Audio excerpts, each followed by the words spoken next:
Et bienvenue Jean-Claude Pont derrière ce micro. Bonjour. Heureux de vous retrouver. Oui. Aujourd'hui, vous allez nous parler d'une enquête de Que choisir sur la présence de cadmium dans le chocolat. Et j'en profite pour rappeler, bien sûr, vous êtes un spécialiste du commerce équitable. Alors peut-être un mot sur le cadmium tout d'abord. Qu'est-ce que c'est ? Oui, alors le cadmium, c'est un métal lourd que l'on trouve principalement dans les roches d'origine volcanique. Et donc c'est très présent en Amérique latine, le Pérou, la Colombie, dans cette région-là, mais aussi au Maroc, j'ai vu. Mais il n'y a pas que là d'ailleurs, hein. On peut la retrouver autre part, j'en parlais tout à l'heure. Et donc c'est la revue Que choisir qui a fait un article après une enquête en révélant qu'il y avait du cadmium, surtout dans le chocolat bio équitable. Oui, parce que le chocolat bio équitable, c'est principalement du chocolat, du cacao qui vient de cette région d'Amérique latine, hein, Pérou, Bolivie, etc.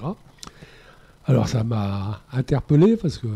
Quels sont les risques en fait du cadmium ? Alors c'est assez important, hein, parce que c'est quand même cancérigène, c'est toxique. C'est toxique pour les reins, pour les os, pour le fœtus. Hein, donc il y a des recommandations, il y a une législation européenne avec des taux à ne pas dépasser et des recommandations pour limiter la consommation chez les jeunes enfants et les femmes enceintes par exemple. Hein. Alors... le cadmium, donc en fouillant un petit peu plus, on le trouve dans le cacao de l'Amérique latine parce que ce sont des roches volcaniques qui contiennent ce cadmium, mais on le trouve aussi dans tous les céréales, les produits à base de céréales. Donc là aussi, pour des enfants qui mangent des desserts chocolatés ou des desserts à base de préparation de céréales, etc., il y a encore une dose de cadmium qui arrive. Les pommes de terre, ils contiennent beaucoup de cadmium. Les épinards, puis j'en oubliais quelques-uns. Alors là, c'est comment ce n'est plus l'origine volcanique de la roche, mais c'est surtout les engrais phosphatés. Ces engrais contiennent du cadmium et donc ça passe dans l'alimentation. Alors, les études des organismes de santé montrent que 90% de la pollution de cadmium chez les gens, c'est à 90% par l'alimentation que ça se passe. Alors, se pose aussi donc la question que je me disais, mais alors, qu'est-ce qu'on va choisir ? Manger du chocolat bio-équitable ou alors du chocolat qui n'est pas équitable ? À savoir que quand en chocolat bio-équitable sur l'emballage, c'est toujours précisé la provenance. Hein, et à 95%, c'est l'Amérique latine. Quand on a un chocolat non équitable, bien souvent, où il n'y a pas de précision de l'origine, ça veut dire que c'est l'Afrique. Côte d'Ivoire, Ghana. Hein. Alors, si on mange du chocolat bio-équitable, on va absorber plus de cadmium. Maintenant, si on mange du chocolat non équitable, c'est beaucoup de déforestation en Afrique, c'est beaucoup de travail des enfants, c'est aussi utilisation d'intrants, donc qui peuvent être des intrants phosphatés, donc ça c'est un risque.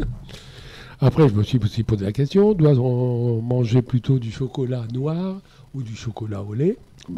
Donc on revient sur chocolat noir égale un peu plus de cadmium. Par contre, le chocolat... Plus de sucre. Plus de sucre, plus de gras. Donc c'est... Ça choix cornélien, là. Oui, je crois que dans l'alimentation, on a toujours des choix à faire pour ça. Quelle est la réponse de Solidarmonde, Artisans du Monde, Jean-Claude Pont ? Alors, Solidarmonde, Artisans du Monde, notre centrale d'achat, on fait paraître un article suite à cette révélation. Donc, déjà, les normes européennes disaient...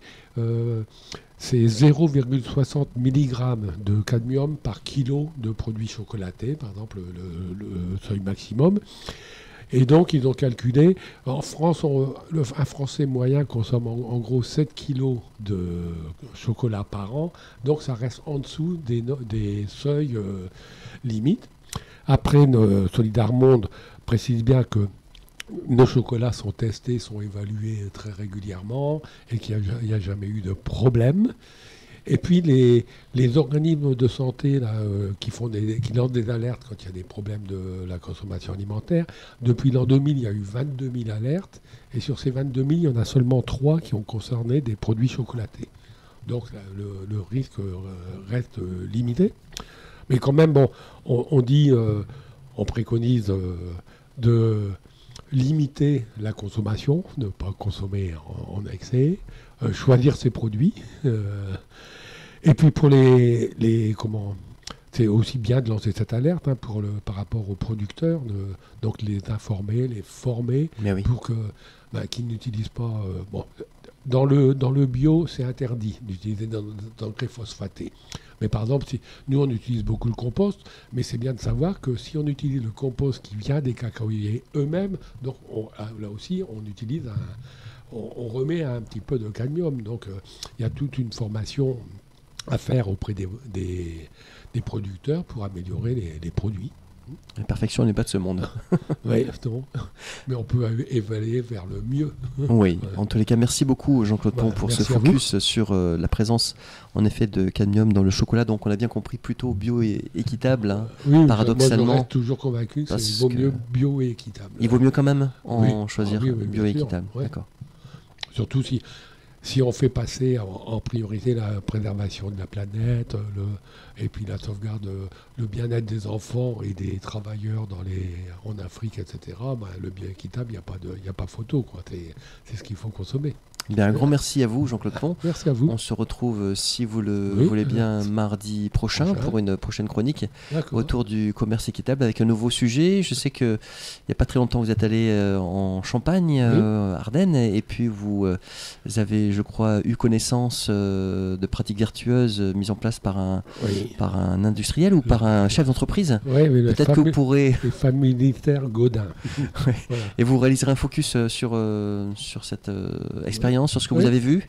Ça peut donner des idées à d'autres. Merci beaucoup à vous, Jean-Claude Pont. On vous retrouve donc mardi prochain. C'est la fin donc de la chronique. On va maintenant écouter Yuriko Nakamura avec Whispering Eyes. À très bientôt, Jean-Claude Pont. Merci.